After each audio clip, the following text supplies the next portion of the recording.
Hello, ladies. I'm Sarah with that hashtag show. I'm very excited to talk with you about Cruel Intentions today. Both of you brought to life I Know What You Did Last Summer, the series, which I thoroughly enjoyed. We even did Thank an you. show about it. We loved it over here. So seeing the two of you paired together again for another reboot series, I was like, they've got this. I trust them. So back, baby. Thank you. So back, baby. Let's This do one just has it. emotional violence instead of physical violence. Right? So I want to talk to you a little bit about, so Cruel Intentions for me was like the movie, my mom was like, you're not seeing that. So like Dangerous Liaisons, she let me see it after it like got an Oscar or something. She's like, "Oh, so now you can watch it." Right. So it was the movie that I had to like go to the cool friend's house to see, you know what I mean? To the Blockbuster. And it was like Clutch My Pearls scandalous. So I want to ask to you, see, look at you. What it's like for you to kind of bring to life a super scandalous IP for a newer generation that I feel is a little more like sexually conservative for a show that is a movie that was very sexy. Yeah, I mean, part of the fun of bringing this story to life now is that we get to kind of fill that void and make the show that we've been missing on television, I think, and to continue to, in the spirit of the originals, both Dangerous Liaisons and Cruel Intentions, just, continue to push those boundaries. Yeah, it's interesting because I think the audience or some parts of the audience are more sexually conservative or more traditional.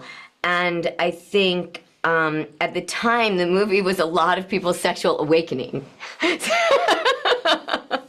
mean, we've heard that from a lot of people. Yeah. And so I think like in this iteration, because we have more time to draw things out, and we have more different kinds of dynamics between the characters, we can play with both kind of love relationships that aren't sexual, with longing and yearning, and we can also play with sex as power, just like everything else is power in the show, and we can have a sense of humor about all of it, and still kind of lead with the taboo, but back into what maybe caused some of those dynamics that need to have those taboos do it for them anyway now. Yeah. So I think for us, I think it just gave us more room to explore all of it and in all different ways, and so hopefully we'll ease people back into that awakening. I love that there is a Cece in every iteration of this. She's my favorite in the show. But when it came to casting the two main leads, what were you specifically looking for? And the actors you found, how did you know they were the right ones? Yeah, I think our entire cast is so amazing and was so hard to find because there is so much required of each of them as performers. It's an incredible amount of language. There's humor, there's drama, and I think the important thing is that while they are being so cruel, I'll steal this from Sarah. It's important to have humanity shining through, and I think that we felt that with both Sarah Catherine and Zach, and the rest of the cast as well. Yeah, I think Sarah Catherine specifically has played such different kinds of parts. Mm-hmm. And I think when we first saw her, I probably shouldn't say it, but she did a very different audition the first time she came in, not for us, in her self-tape. And she did a re-tape because she was very excited about it. And in the re-tape, we saw the part that could be that deep down bitch. And I in the nicest possible way. And because we already knew that she had the humanity, and we knew that she could play that very other sweet girl.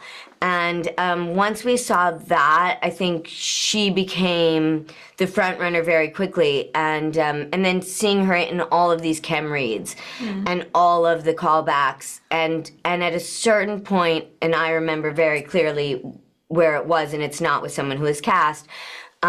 We just knew she was Caroline. We just knew. She controlled the scene in a way that Caroline controls everything.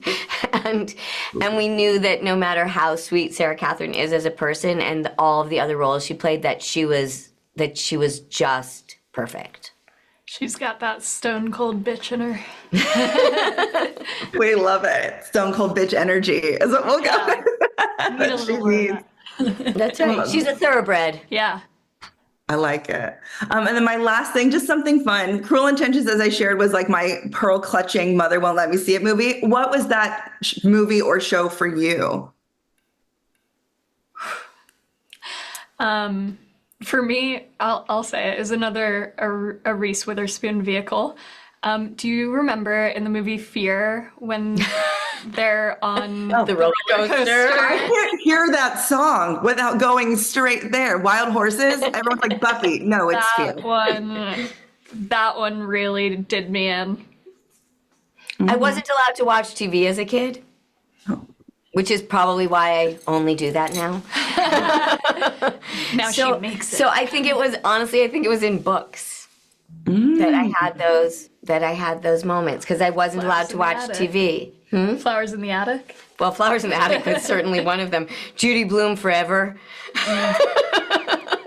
Love it. We're gonna add it to book talk. We're gonna make a list. We're gonna add it. Well, amazing. Thank you so much, ladies. It was lovely to speak with you. And everyone, make sure to check out Cruel Intentions. And I hope, I'm crossing my fingers for season 2. I've seen this whole thing, so I'm ready. So are we. Yay.